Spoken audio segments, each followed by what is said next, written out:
Few things are harder than the mission of raising your kids. At the Dad Project, we get experienced dads to reveal what's worked for them, offering practical, time-tested advice.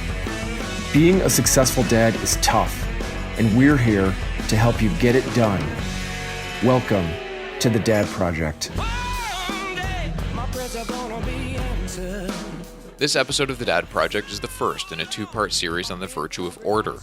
In part 1, Kirby Fike discusses why order should matter to us as dads. Kirby is co-founder of the Dad Project. He and his wife have 8 children.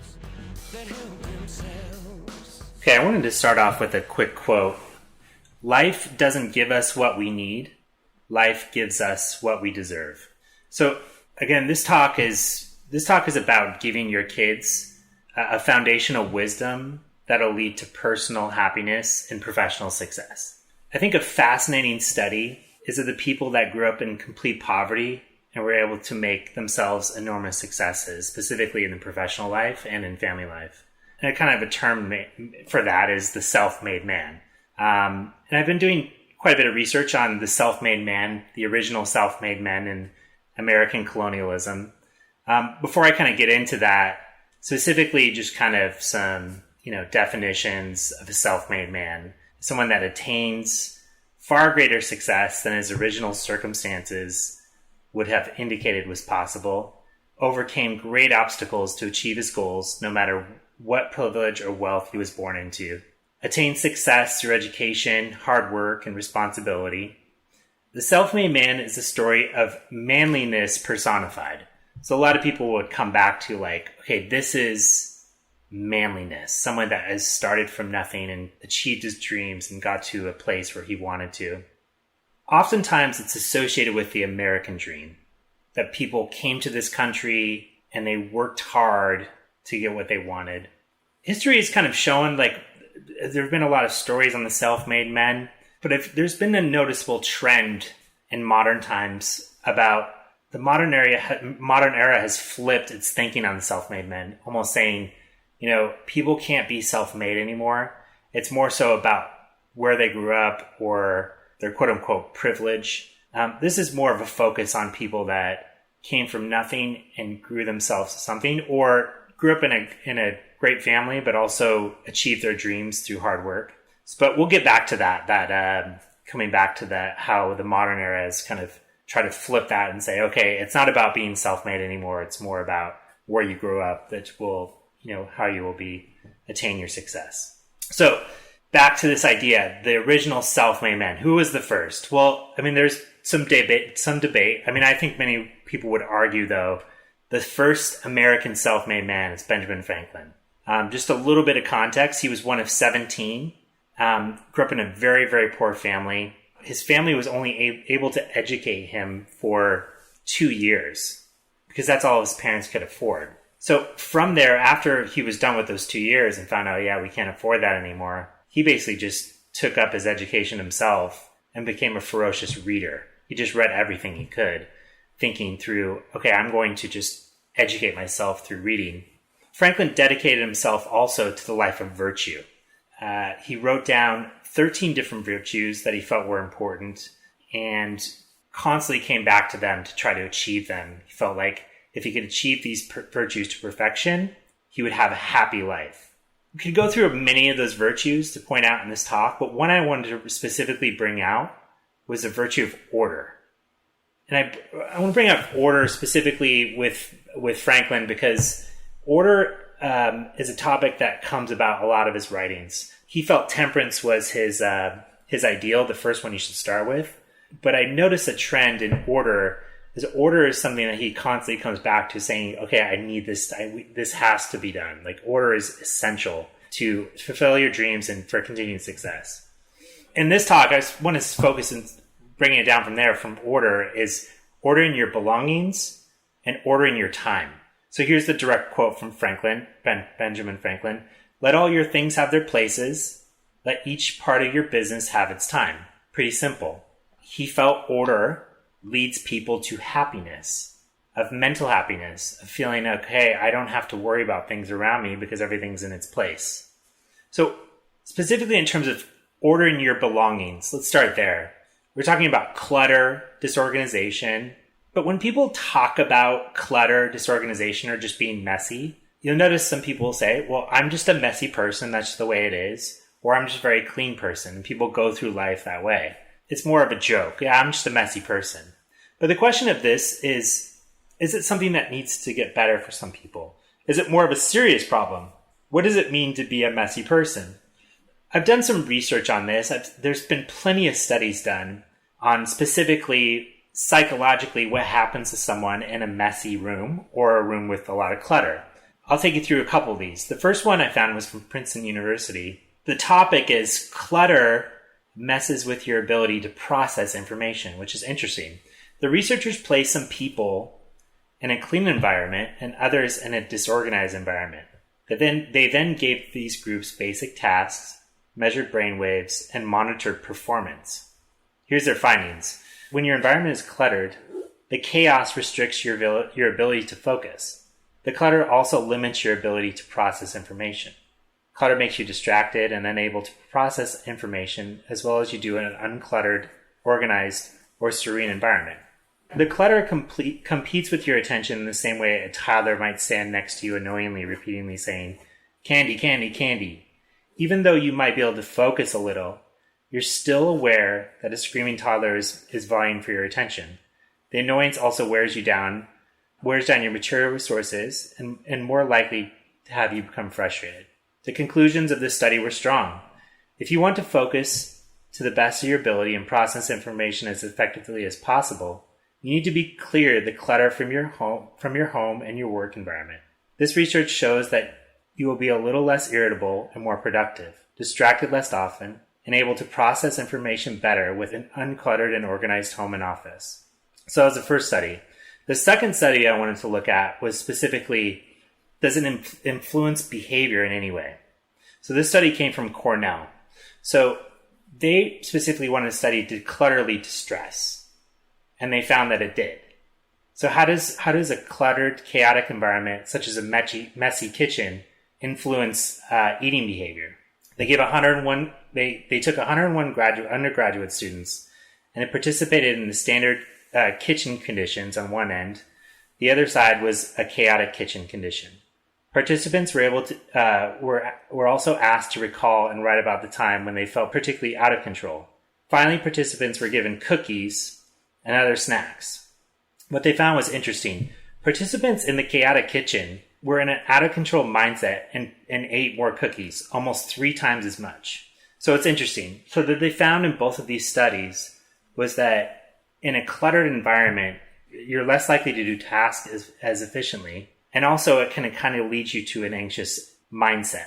So just taking these 2 scientific studies, I'm really thinking through this with my own children. Like, with your own kids, can you help them teach order in the home and order with their belongings so that you can prepare them to be more successful in the educational environment and also just have them be happier people? In your own life, have you found, is your kids' disorganization causing them to be stressed or anxious? One thing we should note too is that your kids are brand new. Maybe they need to learn these things. Maybe they don't come as naturally.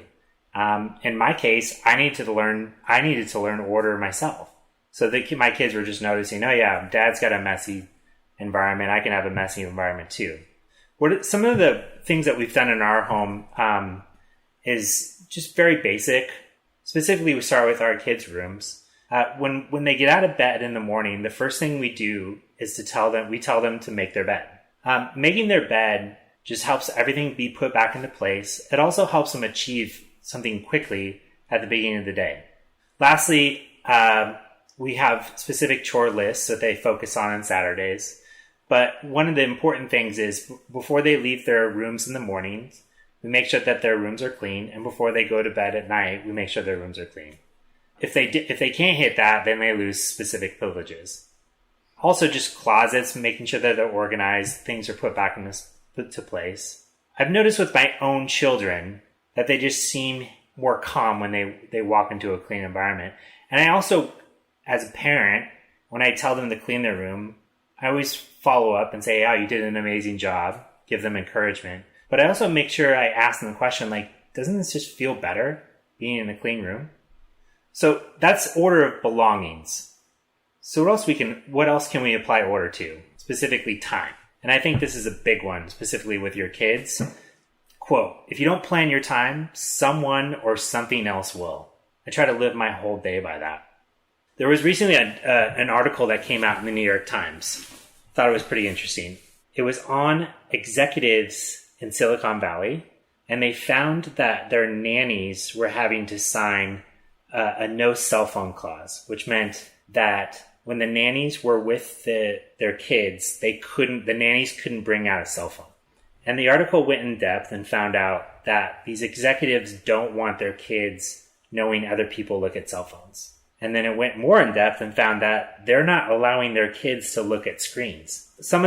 Most of them until high school. Some went as far as to say that they only let them watch, one movie a week as a family, to look at the screen only during that time when they watch the movie with their families. So I think this is interesting. People in Silicon Valley are going to the extremes of saying, okay, I don't even want my kids to look at screens. But really thinking deeply about it, what are we talking about? We're talking about screen addiction. They're worried about their own kids being addicted to screens. So video games, iPhones, TV. But what does that really break down to? Are these kids, what are we worried about here? And I think it really breaks down to just wasting of time. They're just looking at their time and they're saying, okay, I'm going to go start to watch TV or play this one video game. And then hours and hours and hours go by. And they realize they haven't done anything else but that. So really, it's coming back down to a lack of order. Now, I think screens are a big deal and time is a big deal, specifically with the internet and TV or Netflix. You notice when you're watching a show on Netflix and it just spins into the next show. You can spend a lot of time and all of a sudden our devices are taking over our time. So we have to think through, how are we teaching our kids to plan their day? What do we need to teach them? That their time is a valuable resource. It's probably the most valuable resource. Don't waste it. Learn to value time. What does it mean in your day to give an hour away to something useless? Plan your day. What's your day look like when you get home from school? What's your day look like when you're on a Saturday? We do allow screens in our house, but it is a limited time because I do feel like screens need to be taught within the home, but we set limits on them. And there's no arguing around it. If you're going to argue, if your time is up with your screen and you argue with me, then you're going to lose privileges from there. I am not going to argue with my kids about their screen time. Helping them plan their time, specifically with screens, helps prep them for their future. So that's time, ordering of time and ordering of belongings. But I want to get back to specifically the self-made man and ordering of time and development of skills. So as I mentioned earlier in the talk, back to the problem of the modern era.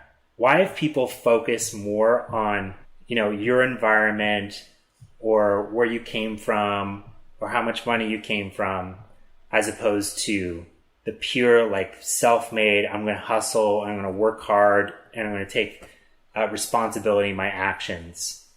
I think it's mainly because people that grow up in this way, the self-made people, understand that their time is invaluable, but they also understand that spending a little time each day on a skill helps them develop something very professional that they can take into their professional work. So how are skills developed? Specifically, little by little every day. It's around the new year. A lot of people about this time will go back to the gym. But one thing you understand about going to the gym is you can go spend an hour in the gym, but you see nothing change by yourself if you're trying to lose weight. You go back again, even after maybe a week or two, you see nothing change. But if you forget about it and you go back for 30 minutes every day or an hour every day and you don't think about it, over 3 months, you're going to see change in yourself. And that's about the perseverance, but it's also about the ordering of time, of also dedicating to your schedule, saying, okay, here's my time laid out. I've set my time to develop one skill, and I'm going to put this small time every day to make it better. Now, if things encroach on that, technology or other things spiral out and cover that time you were going to spend with that skill, then you lose that time.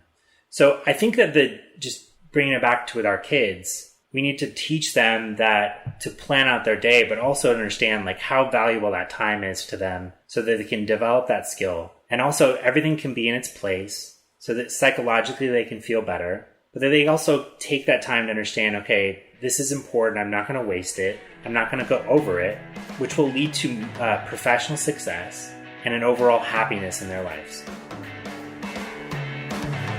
Hey, thanks for listening to The Dad Project. If this talk was valuable to you, please go to our website at dadproject.net and make a voluntary one-time or recurring donation to help support our operations. Any amount helps. Catch you next time at The Dad Project.